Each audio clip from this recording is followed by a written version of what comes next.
আসসালামু আলাইকুম। আজকের আলোচ্য বিষয় হচ্ছে গিয়া সেট।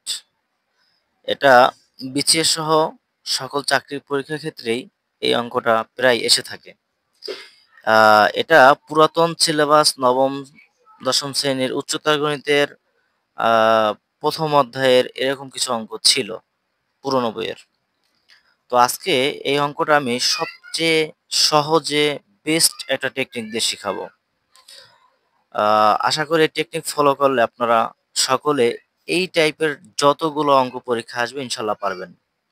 তো আজকের অঙ্কটি হচ্ছে কোনো একটি কলেজে বাংলায় পাস শিক্ষার্থীদের সংখ্যা হচ্ছে ৫০ জন এবং ইংরেজিতে ফেল করা শিক্ষার্থীদের সংখ্যা ৪০ জন।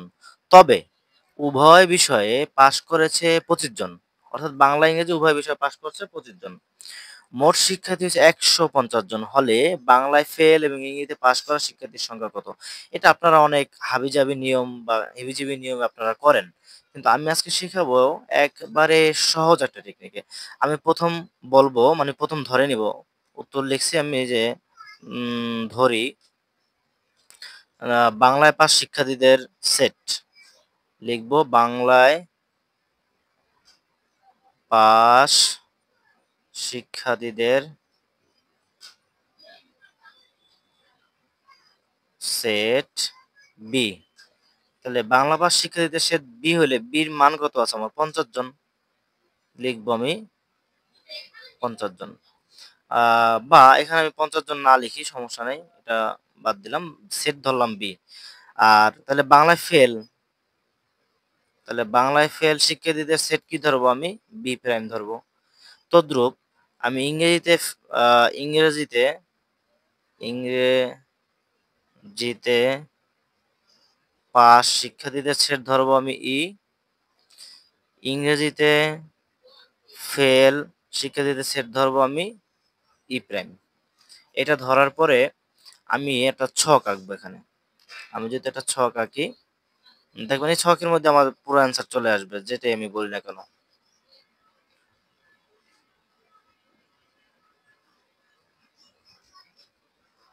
এই এখানে হচ্ছে এন, এখানে হচ্ছে এন হচ্ছে মোট শিক্ষার্থীদের সংখ্যা। তাহলে মোট শিক্ষার্থীর সংখ্যা আমার কত ছিল? ১৫০। আমি সেটা এখানে বসায় দেব। সবসময় মোট শিক্ষার্থীর সংখ্যা, মোট পার্সেন্টেজ যাই থাকুক না কেন আমরা এটা এখানে বসাবো। আর এখানে আমি ইংরেজি বা বাংলা যেকোনো একটা ধরতে পারি। এটা আমার নিজস্ব ঐচ্ছিক বিষয়। তো আমি এখানে ধরলাম যে এটা বাংলায় শিক্ষার্থীদের সেট এটা। আর মানে বাংলায় পাস শিক্ষার্থীদের সেট এটা। আর এটা হচ্ছে বাংলায় ফেল শিক্ষার্থীদের সেট। তাহলে আমার এখানে বলা ছিল এই যে এখানে বলা ছিল বাংলায় পাস শিক্ষার্থীদের সংখ্যা ৫০ জন। তাহলে এই যে বি পাস শিক্ষার্থীর সংখ্যা আমার কতজন? ৫০ জন। এই পাশের নিচে বাংলায় পাশের নিচে আমি বসায় দেব। নট ফেলের নিচে বসাবো না। ফেলের নিচে আমি বসাবো না। আমি বসাবো কোথায়? এই পাশের নিচে। এই যে বিতে পাস শিক্ষার্থীদের সেট বি ধরছি তাহলে পাস করেছে ৫০ জন।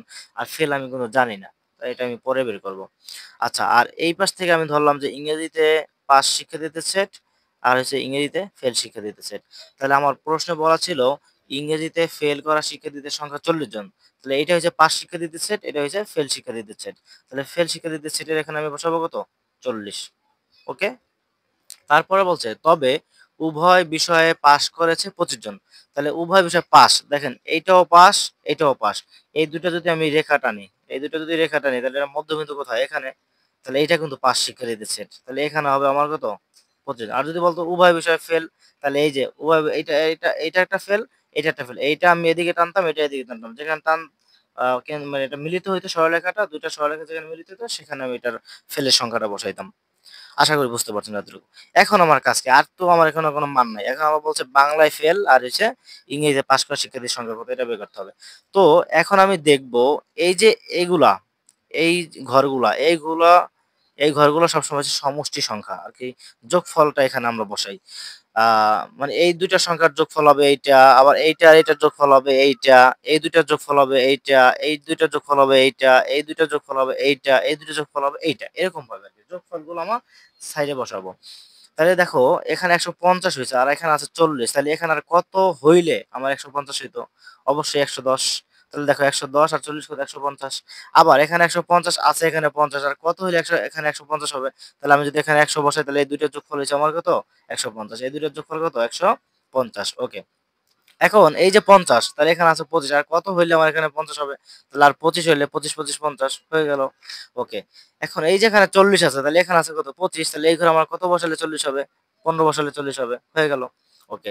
এখন এই যে এখানে 100 আছে, এখানে আছে 15 তাহলে আর কত হইলে আমার এখানে 100 হবে? তাহলে আর লাগে কত আমার? 85 লাগে। তাহলে 85 আর 15 100 তাহলে দেখো 25 আর 85 110, 25, 25, 50, 25, 15, 40 হ্যাঁ? যেদিকেই হোক আমার এই সমস্যাগুলো কিন্তু এখন এক হয়ে যায়। এখন মানে এই সবগুলো যোগ করে কিন্তু আমরা এই শেষের মানগুলো পাবো। এখন আমার প্রশ্নে বলছে বাংলায় ফেল এবং ইংরেজিতে পাস। তাহলে বাংলায় ফেলের শিক্ষার্থী এইটা না? তাহলে এইটা আমি এদিকে টানলাম। এই বাংলায় ফেল টানলাম। আর বলছে ইংরেজিতে পাস। তাহলে ইংরেজিতে পাস কোনটা সেট? এইটা সেট তাহলে এইটা টানবো। তাহলে মধ্যবিন্দু পড়ছে কোথায়? আমার এই 85 ঘরে। তাহলে আমার অ্যান্সার কি আসবে?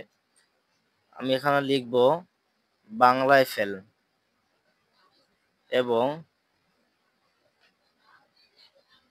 ইংরেজিতে পাস শিক্ষার্থীর সংখ্যা। শিক্ষার্থীর সংখ্যা 85 জন। উত্তর কিন্তু আমার 85 জন। আশা করি সবাই বুঝতে পারছেন। অর্থাৎ আমি এই যে বাংলায় ফেল এখান থেকে আমি একটা রেখা টানবো আর পাশের থেকে একটা রেখা টানবো। যেখানে মিলিত হবে সেটাই হচ্ছে আমার অ্যান্সার। এখন আমাকে যদি এখানে বলতো যে উভয় বিষয় ফেল, তাহলে উভয় বিষয় ফেল মানে কি? এই যে বাংলায় ফেল টানবো, টানবো নিচের দিকে। আবার ইংলিশে ফেল এটা আমি টানবো এদিকে তাহলে আমার এই 15 ঘরে পড়ে। তাহলে উভয় বিষয় ফেল করছে 15 জন। আবার আপনাকে যদি বলতো যে বাংলায় ফেল কিন্তু ইংরেজিতে পাস, তাহলে এই যে বাংলায় বাংলায় পাস, এই যে বাংলা পাশে আমি এখান থেকে টানবো, ইংরেজিতে ফেল এখান থেকে টানবো। তাহলে আমার বিন্দু এই যে এদিক থেকে টানলে এদিকে টানলে এখানে পড়ে। তাহলে এটা বলবো আমি বাংলায় পাস, ইংরেজিতে ফেল। এইভাবে এই একটা অঙ্কের মাধ্যমে এই সেটের যতগুলো অ্যান্সার চাবে বা চাইবে সেগুলো আপনি সব এখান থেকে বের করতে পারবেন। আশা করি বুঝতে পারছেন। যদি কেউ না বুঝেন তাহলে আমাকে কমেন্ট করবেন। আমি প্রয়োজনে আবার বুঝিয়ে দেব এটা। আজকে এই পর্যন্তই। ধন্যবাদ। সবাই পাশে থাকবেন, ফলো দিবেন, লাইক, কমেন্ট, শেয়ার করবেন। আমার পাশে থাকবেন। ধন্যবাদ। আসসালামু আলাইকুম।